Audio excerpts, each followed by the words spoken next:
आदरणीय साथियों प्रणाम।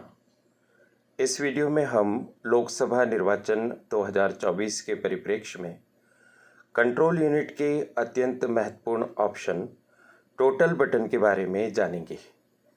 मॉक पोल प्रारंभ करने के पूर्व से लगाकर वास्तविक मतदान संपन्न कर देने तक टोटल बटन का कितनी बार उपयोग किया जाना चाहिए, इसे हम 3 भागों में बांटकर समझेंगे। अनिवार्य रूप से टोटल बटन कितनी बार दबाया ही जाना है और उसके आधार पर कंट्रोल यूनिट में दर्ज टोटल वोट चेक करना अनिवार्य ही है, एक ये हम देखेंगे। दूसरा हम ये देखेंगे कि अपनी सुविधा के अनुसार कब कब और कितनी बार टोटल बटन दबाकर कंट्रोल यूनिट में दर्ज टोटल वोट हम देख सकेंगे। इसके साथ तीसरी व्यवस्था ये हो सकती है कि कोई प्राधिकारी हमारे मतदान केंद्र को विजिट करने के लिए आए तो वे भी कंट्रोल यूनिट के टोटल बटन को दबाकर उनके विजिट के समय के टोटल वोट की संख्या देख सकते हैं। आइए इन तीनों पर हम चर्चा करते हैं। सबसे पहले अनिवार्य रूप से टोटल बटन दबाना ही है। हमारी गणना के अनुसार कुल 6 बार तो टोटल बटन दबाकर टोटल चेक करना ही है।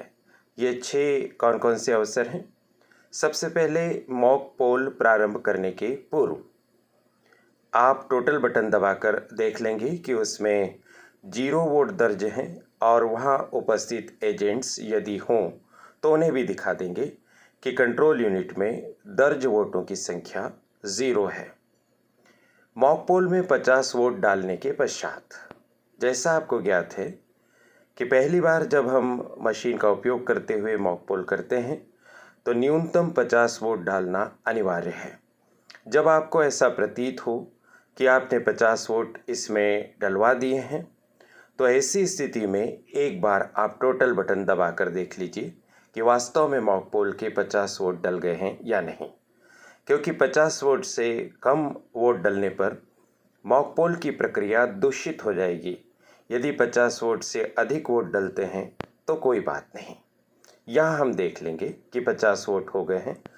एजेंट्स यदि उपस्थित हैं तो उन्हें भी बता देंगे कि मॉक पोल के लिए 50 वोट डाले जाना ज़रूरी है और हमने टोटल बटन दबाया है। आप भी देख लीजिए कि इस कंट्रोल यूनिट में मॉक पोल के 50 वोट दर्ज हो गए हैं।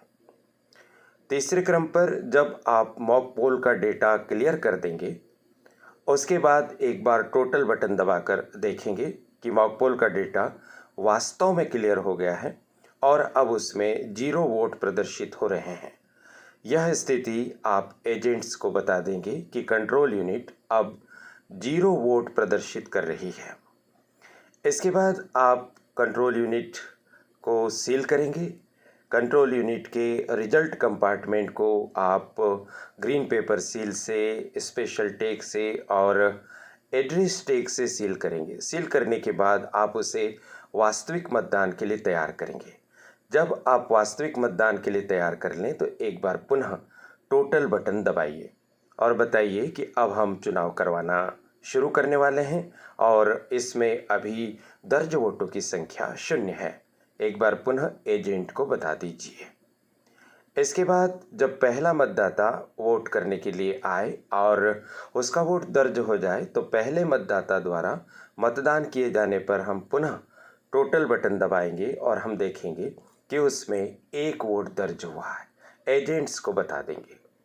इस तरह से जब हमारे मतदान केंद्र पर मतदान के समय की समाप्ति पर या अंतिम मतदाता द्वारा जब मतदान कर दिया जाएगा तो उसके पश्चात एक बार पुनः हम टोटल बटन दबाएंगे और टोटल बटन दबाकर हम देखेंगे कि कंट्रोल यूनिट में कितने टोटल वोट दर्ज हैं और हमारा जो मतदाता रजिस्टर है जिसे हम प्रारूप 17 क कहते हैं उसमें कितनी प्रविष्टियां हैं। कंट्रोल यूनिट और मतदाता रजिस्टर 17 क की प्रविष्टियां मेल कर रही हैं या नहीं, इसे देख लीजिए। सामान्य स्थितियों में मतदाता रजिस्टर 17 क और कंट्रोल यूनिट में दर्ज मतदाताओं की संख्या समान होनी चाहिए। ये 6 ऐसे अवसर हैं जहां अनिवार्य रूप से टोटल बटन दबाया जाना है। आप इसका स्क्रीनशॉट लेकर रख लीजिए या अपनी डायरी में नोट कर लीजिए। अब अगला वर्ग है कि अपनी सुविधा के लिए टोटल बटन दबा कर हम कब उसमें दर्ज वोटों की संख्या देख सकते हैं। प्रत्येक 2 घंटे में टोटल बटन दबाकर कंट्रोल यूनिट में दर्ज टोटल मत चेक किए जाने चाहिए, क्योंकि जैसा आपको ज्ञात है कि मत प्रतिशत ऐप के माध्यम से भी आपको टोटल वोट के आधार पर संख्या की जानकारी देना है। मत प्रतिशत ऐप में आप पुरुष मतदाता, महिला मतदाता और अन्य मतदाताओं की संख्या देते हैं। इनका टोटल लगाने के बाद आप देख लीजिए कि वह टोटल उतना ही आ रहा है जितना कंट्रोल यूनिट में दर्ज है। साथ ही साथ प्रत्येक 2 घंटे में कंट्रोल यूनिट से टोटल बटन के माध्यम से दर्ज वोटों की संख्या को देखकर मतदाता रजिस्टर 17 क में भी आप दर्ज वोटों की संख्या का मिलान करते रहिए। हर 2 घंटे में मिलान होने से मतदान समाप्त होने पर आपके समक्ष कोई विसंगति नहीं आएगी और आप आसानी से अपने मतदान प्रक्रिया को बंद करके सीलिंग आदि की व्यवस्था करके सामग्री जमा कर सकेंगे। तो यदि हम 2 घंटे के हिसाब से टोटल बटन दबाएं तो देखिए इस वर्ग में कितनी बार टोटल बटन दबाया जा सकेगा। 9 बजे, 11 बजे, 1 बजे, 3 बजे, 5 बजे और उसके बाद चूंकि मतदान का समय संभवतः 6 बजे समाप्त हो जाएगा तो मतदान समाप्त होने पर आप दबाएंगे ही। 2 घंटे के अंतराल से आप कम से कम 5 बार टोटल बटन दबा लेंगे। 9 बजे, 11 बजे, 1 बजे, 3 बजे और 5 बजे। और इस आधार पर मतदाता रजिस्टर से आप प्रविष्टियों का मिलान कर लेंगे।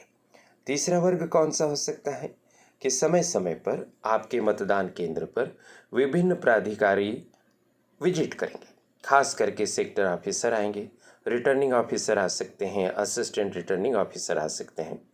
ये प्राधिकृत अधिकारी भी अपनी विजिट के समय आपके मतदान केंद्र की कंट्रोल यूनिट के टोटल बटन को दबाकर उसमें दर्ज मतों की संख्या देख सकते हैं। यह संख्या कितनी बार दबाई जा सकेगी इसका कोई निश्चित पैमाना नहीं है। जितनी बार विजिट करेंगे उतनी बार उनकी इच्छा के अनुसार वे टोटल बटन दबाकर कंट्रोल यूनिट में दर्ज मतों की संख्या देख सकते हैं और मतदाता रजिस्टर से भी मिला सकते हैं। तो कुल मिलाकर अगर हम बात करें तो अनिवार्य रूप से हमें 6 बार टोटल बटन दबाना है। 2-2 घंटे के अंतराल से हमें 5 बार टोटल बटन दबाना है। इस तरह से 11 बार टोटल बटन हम इसमें दबाकर देखेंगे और अधिकारियों के द्वारा अलग से जितनी बार टोटल बटन दबाकर देखना उचित होगा उतनी बार वो भी टोटल बटन दबाकर कंट्रोल यूनिट में दर्ज मतों की संख्या देख सकते हैं। टोटल बटन की विशेषता ये है साथियों कि इसको हम कितनी ही बार यूज़ कर सकते हैं और हम यूज़ करके टोटल मतों की संख्या देख सकते हैं।